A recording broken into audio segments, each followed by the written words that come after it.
Sa gitna ng katahimikan ng baryo, isang dalagang nagngangalang Maria ang biglang nagkasakit. Wala ni isa mang doktor ang makapagpaliwanag ng kanyang kalagayan, pero may kakaiba sa mga nangyayari. Sa kalagitnaan ng gabi, bigla siyang magigising, sumisigaw sa sakit, habang ang kanyang katawan ay bumabaluktot sa paraang hindi natural.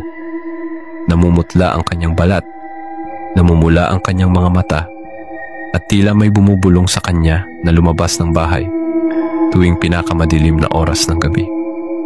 Dahil sa takot, humingi ng tulong ang pamilya ni Maria sa isang matandang albularyo sa kanilang lugar.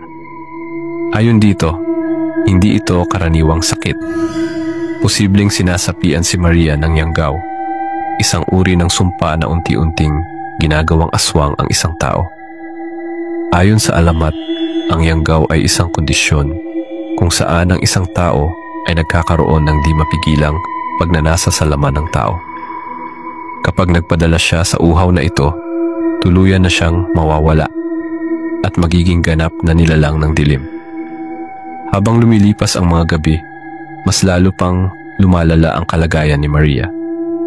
Hindi lang siya basta nagigising, nagsimula na rin siyang subukang lumabas ng bahay. Kapag sinundan siya, hindi siya makausap, parang ibang tao.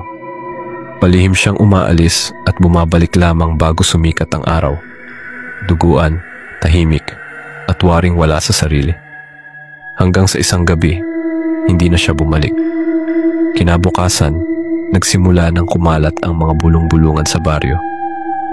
May mga alagang hayop na natagpo ang gutay-gutay. At sa katahimikan ng gabi, may mga nagsasabing naririnig pa rin nila ang tinig ni Maria.